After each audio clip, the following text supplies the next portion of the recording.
ಜಾಸ್ತಿ ಆಗುತ್ತೆ, ಆಟೋದಲ್ಲಿ ರೇಟ್ ಜಾಸ್ತಿ ಮಾಡ್ತಾರೆ. ಅಂದ್ರೆ ಎಲ್ಲ ವಸ್ತುಗಳು ಇವತ್ತು ಗಗನಕ್ಕೆ ಏರ್ತದೆ. ಈ ಕಾಮನ್ ಸೆನ್ಸು 15 ಬಡ್ಜೆಟ್ ಮಂಡನೆ ಮಾಡಿದ್ದೀನಿ ಅಂತ ಹೇಳ್ತಾರಲ್ಲ ಸಿದ್ದರಾಮಯ್ಯನವ್ರಿಗೆ ಇರಲಿಲ್ಲ. ಇವರೊಬ್ಬ ಸಮರ್ಥ ಫೈನಾನ್ಸ್ ಮಿನಿಸ್ಟರ್ ಆಗಿದ್ರೆ ಬಡ್ಜೆಟ್ ಮಾಡೋವಾಗೆ ಇದನ್ನ ಘೋಷಣೆ ಮಾಡಬೇಕಾಯ್ತು.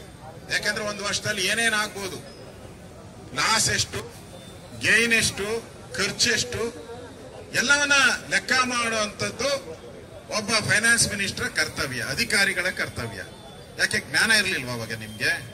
ಏನ್ ಮಣ್ಣು ತಿಂತ ಇದ್ರೆ ಅವಾಗ ನೀವು? ಇಷ್ಟು ಕಡಿಮೆ ಆಗುತ್ತೆ ನಮ್ಮ ಬಡ್ಜೆಟ್ ಅಂತ ಅಭಿವೃದ್ಧಿ ಅಂತ ಹೇಳ್ತೀರ. ಅಭಿವೃದ್ಧಿಗಿದ್ದ ಹಣ ಎಲ್ಲ ಫ್ರೀಗೆ ತಗೊಂಡಿದ್ದೀರಲ್ಲ ನೀವು.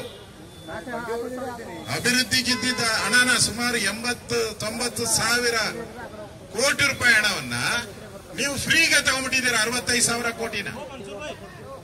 ಈಗ ಅಭಿವೃದ್ಧಿಗೆ ಹಣ ಇಲ್ಲ. MLA ದಂಗೆ ಹೇಳ್ತಾ ಇದ್ದಾರೆ, ನಿಮ್ ಪಾರ್ಟಿ MLA,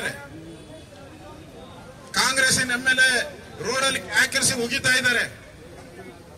ನಾನು 1 ವರ್ಷ 1 ತಿಂಗಳಾಯ್ತು, ಒಂದು ಅಭಿವೃದ್ಧಿ ಕಾರ್ಯ ಮಾಡಿಲ್ಲ, ನಾನು ಏನ್ MLA ಆಗಿರ್ಬೇಕು ಅಂತ ಹೇಳಿ ನಿಮ್ ಗುಲ್ಬರ್ಗ ಭಾಗದಲ್ಲಿ, ರಾಯಚೂರು ಭಾಗದಲ್ಲಿ, ಬೀದರ್ ಭಾಗದಲ್ಲಿ ಇರೋ MLAಗಳು ಕಾಂಗ್ರೆಸ್ MLAಗಳೇ ಈ ಸರ್ಕಾರಕ್ಕೆ ಚೀಮಾರಿ ಆಗ್ತಾ ಇದೆ.